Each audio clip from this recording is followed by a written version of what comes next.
Okay, buenos días, Humash para el día lunes, Parashat Terumah. Ayer estudiamos cómo se hizo el Aron HaKodesh, el arca sagrada. La única parte que nos faltó fue la tapa del Aron HaKodesh. Con eso es que empieza el Humash de hoy. Dice, Vasita Chaporet Zahav Tahor. Harás una cubierta de oro puro, amatayim vachetzi orka ve'ama vachetzi rochba, de 2 codos y medio de longitud y 1 codo y medio de ancho. Y aquí tenemos un dibujo bonito de este libro maravilloso, ¿no? Que tiene todos los dibujos que ayuda a entender esta parte de la Torah. Entonces, esta es la tapa que fue encima del Aarón, del arca.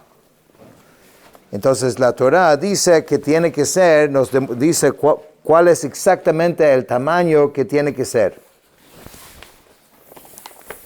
Dice Rashi, kaporet, cubierta. Dice, este término designa la tapa que estaba encima del arca. Pues el arca estaba abierta en su parte superior y cubierta era colocada encima de ella, y esa cubierta se puso encima de ella a modo de plancha, de 2 codos y medio de longitud. Dice Rashi, su longitud era igual a la longitud del arca y su anchura también igual a la del arca. Y descansaba sobre el grosor de las 4 paredes del arca. Y Rashi dice que a pesar que la Torah no especifica el grosor de esta tapa, pero en el Talmud, Masechet Sukkah, nos dice que era un tefach. ¿Okay? Que esto es, digamos, el grosor, que era un tefach, aunque la Torah aquí no lo menciona, solo dice el ancho y el largo. Y esta es la parte interesante. Sabemos que en la Torah es muy explícito uno de los 10 mandamientos, que no se puede hacer ningún tipo de imagen, ningún tipo de ídolo.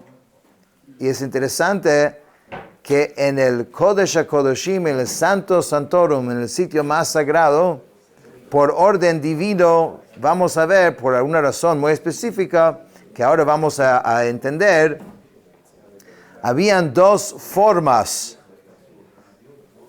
que había que hacer, pero estas formas eran hechas de esta misma tapa. No era otra cosa separado que se pegó después, sino de la misma cubierta del Aron HaKodesh se hizo los querubim, llamados los querubim. Y eso es lo que dice a continuación. Vasita shnayim keruvim zahav. Harás 2 querubines de oro. Miksha ta'aseh otam. Mishnei ketzot hakaporet. Batidos los harás en los 2 extremos de la cubierta. Explica Rashi así. Cada uno de ellos tenía el rostro de un niño.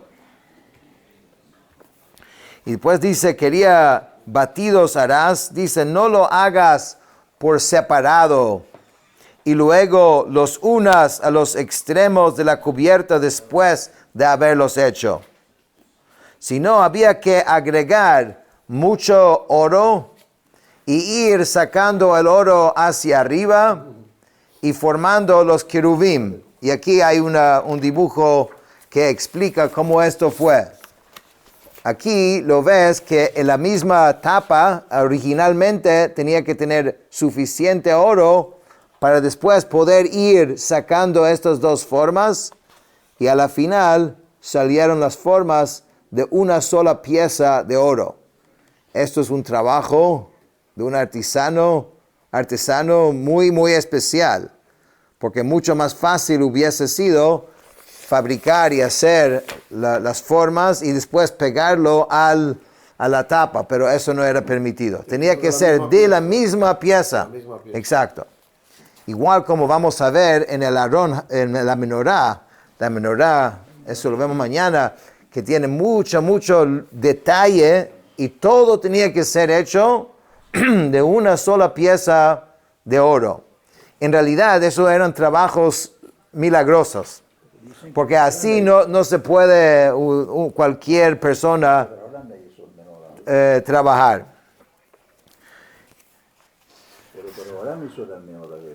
Sí, ok, esto la menorá veremos mañana. Dice, Va'asei kiruv echad mikatza mizeh, uchiruv echad mikatza mizeh, mira kaporet ta'asu et hakruvim al shnei kitzotav. Harás un kiruv de un extremo y un keruv de otro extremo. De la cubierta harán los querubines en sus dos extremos. Rashi explica por qué la Torah tenía que ser tan explícito y explica porque nadie piensa de que había que ser dos de cada extremo, porque dijo que había que ser dos. Pero quería aclarar que no son dos en cada extremo, sino es uno de un extremo y uno del otro extremo. Vehayu hakruvim porsei kenafayim lemala sochechim bechanfehem al hakaporet upneihem ish el achiv el hakaporet yiu pnei hakruvim. Dice, los querubim estarán con las alas extendidas hacia arriba, cubriendo con sus alas la cubierta. Y sus rostros estarán frente uno al otro, hacia la cubierta estarán los rostros de los querubim. Pues aquí tenemos un dibujo que muestra cómo tenía que ser. Aquí está la tapa. Okay, aquí ya está hecho los dos querubim y dice por se knafayim que tenía que tener las alas, o sea, cubriendo hacia la tapa, y dice upneihem, y las caras tenían que estar como mirando hacia la tapa, la cubierta del Aarón. Entonces esto es ya cuando está todo hecho y listo.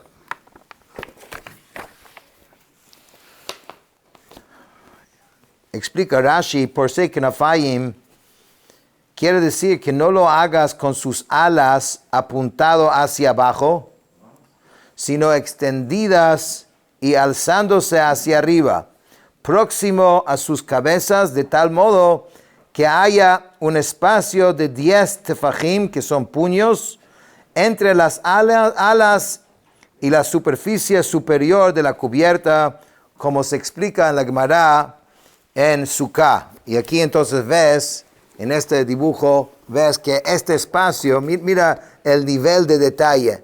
Este espacio era de 10 tefajim, 10 puños. Todos estos detalles tienen un significado muy específico, porque esto es un diseño directamente de Hashem. Esas son las palabras de Hashem. Exactamente cómo hay que hacerlo, qué tamaño, qué distancia tiene que haber en una cosa y otra. Todo esto es un diseño divino.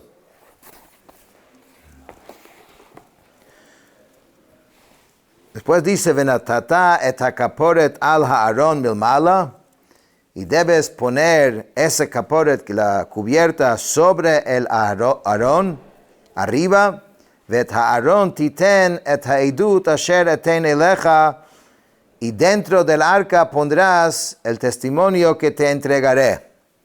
Rashi tiene una pregunta, porque dijo ya en el Chumash de ayer, ya dijimos de que tenías que poner el Aarón dentro, digamos, las tablas tenía que poner dentro del arca. ¿Por qué vuelve a repetir esto otra vez aquí, cuando ya la Torah dijo esto claramente? Y eso es lo que Rashi pregunta. Dice, no sé con certeza por qué razón esta frase fue repetida. Pues ya ha sido enunciado que dentro del arca pondrás el testimonio. Sin embargo, dice, para explicar su repetición, se puede decir que esta frase es para enseñar que cuando el arca esté sola, sin tener la cubierta encima, primero hay que poner dentro de ella el testimonio y después hay que poner la tapa. En otras palabras, ¿qué dice la Torah aquí? Rashi está explicando que nunca deberías colocar la tapa de cubierto sobre el Aarón sin que los lujot estén adentro. Si lo quieres, no sé, probar, a ver, o ponerlo mientras tanto, no. Solo se pone la cubierta estando los lujot adentro. Por eso la Torah volvió a repetirlo acá. ונועדתי לך שם ודיברתי איתך מעל הכפורת מבין שני הקרובים אשר על ארון העדות את כל אשר אצווה אותך אל בני ישראל. Y Hashem le dice a Moshe, ahí yo fijaré cita contigo y hablaré contigo de encima de la cubierta, de entre de los dos querubines que están sobre el arca del testimonio, todo lo que yo te ordenaré para los hijos de Israel. En otras palabras, esto es el parlante, ¿no? De ahí va a salir la voz de Dios hacia Moshe.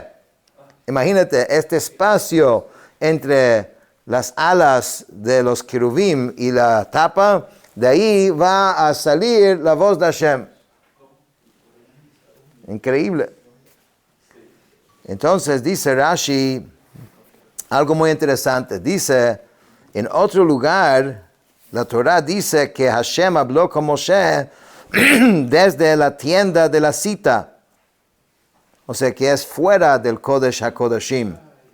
Además que sabemos que al Kodesh HaKodashim, donde el arca estaba, el Santo Santorum, solamente se entraba en Yom Kippur.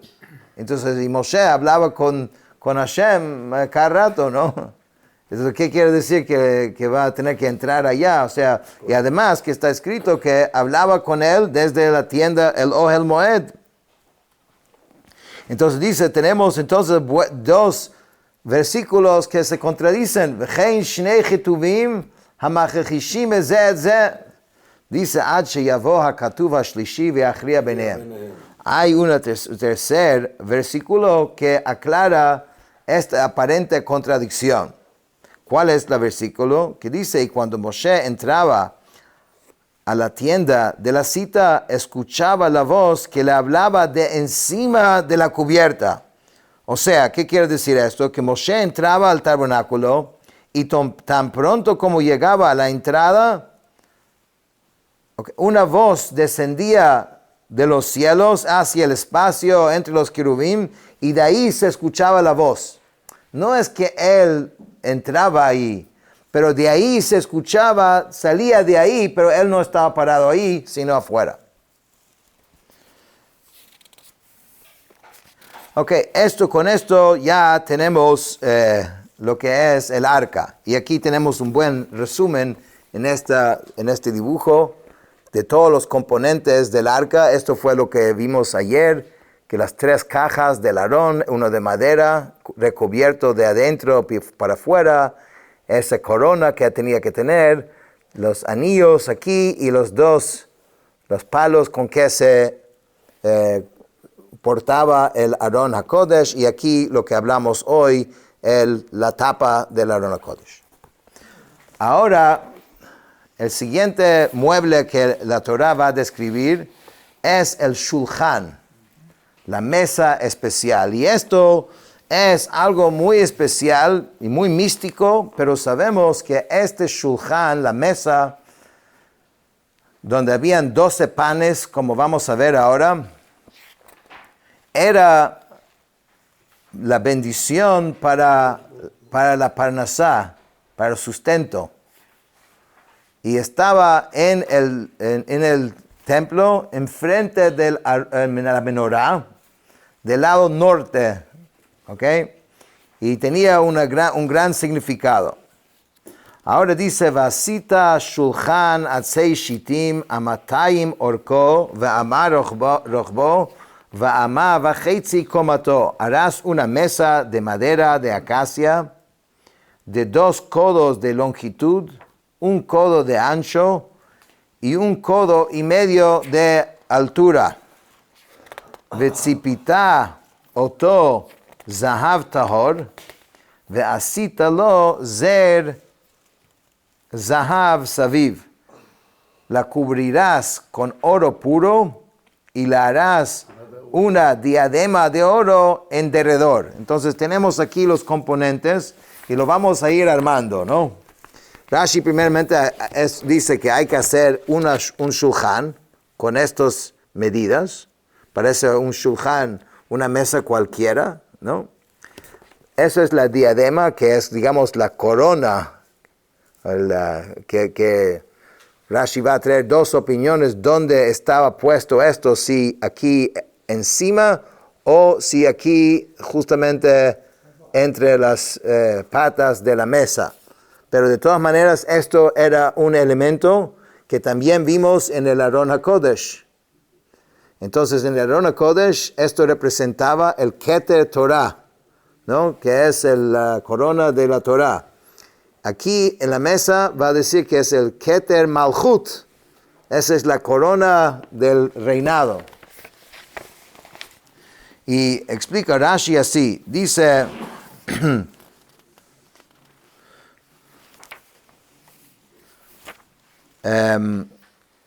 dice Zer Zahav, como acabo de mencionar, una diadema de oro. Esta era el símbolo de la corona de la realeza. Pues la mesa simboliza riqueza y grandeza. Una mesa es el sitio digamos, donde uno come y donde el bienestar se muestra sobre la mesa. Puesto que con respecto a una mesa lleno de platillos, se dice una mesa de reyes, Shulchan Melachim. ועשית לו מסגרת טופח סביב, ועשית זר זהב למזכרתו סביב. Le harás un bastidor de un palmo en derredor, y harás una diadema de oro para su bastidor en derredor. Dice Rashi, este término debe ser entendido tal como dice el Targum. Con respecto a ese bastidor, los sabios tuvieron una diferencia de opinión. Hay quienes afirmaron que estaba encima de la mesa, al borde, y hay quienes dicen que era abajo. Y harás una diadema de oro para su bastidor. Esta es la misma diadema, no es otro. Es el mismo que mencionamos antes.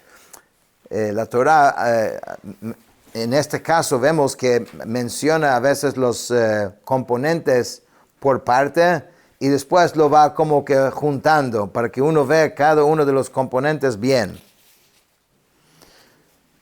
Esto tiene obviamente mucho más sentido a la medida que entramos en la profundidad y entendemos el significado de cada uno de estos componentes. Pero se puede imaginar de que si Hashem mismo está diciendo cómo hacerlo, y qué tamaño de hacerlo, y qué material hay que usar, y cómo hay que hacerlo, y cómo hay que armarlo, de que tiene una gran profundidad. De eso podemos estar seguros. De hecho, sabemos que nuestros sabios dicen, si nuestros enemigos hubiesen sabido la protección y la luz espiritual y también física, material, que proveía el templo, en vez de mandar sus ejércitos para destruirlo, lo hubieran mandado para protegerlo. Para que nadie haga nada de eso, porque realmente era una fuente de gran luz espiritual, material y gran protección para todo el mundo. Dice, Lumat hamizgeret tiyena hatabaot levatim levadim, Laset et hashulchan. Y tenía que tener este otro elemento, porque recuerda que esto es una estructura portátil. Entonces dice, los anillos estarán frente al bastidor como receptáculos para las varas a fin de portar la mesa. Entonces eso es otro elemento que había que hacer. Aquí tienes, ¿ves? Estos son los aros que había que hacer, que después se había que poner 4 de estos aros en la mesa, que después con eso se cargaba la mesa. ועשית את הבדים עצי שיטים וציפית אותם זהב, ונישא bam את השולחן, harás las varas de la madera de acacia, y las recubrirás de oro, y la mesa será portada por medio de ellas. Ok, esto es entonces la parte sencilla de esta mesa. Una mesa con un diseño, con una corona, o arriba o abajo, y unos aros con sus varas para poder cargar. Pero aquí la cosa se complica un poco. ¿Ok? De qué es, para qué era ese shulchan, esta mesa. Esta mesa cargaba lo que se llamaba el lechem hapanim, unos panes que se hacían todas las semanas, que tenían elementos milagrosos, y no eran panes en forma normal, común y corriente. Creo que hoy en día nadie vende ese tipo de pan. De hecho, hacerlo era muy difícil. Habían ciertas familias que sabían el arte y guardaron los secretos de estos panes. Los panes no eran hechos para comer, aunque se comía cuando ya se terminaba la semana. Se podía comer, los kohanim solamente podían comer eso y tenían que comerlo en el templo, no podían salir con esto, porque tenía una santidad especial.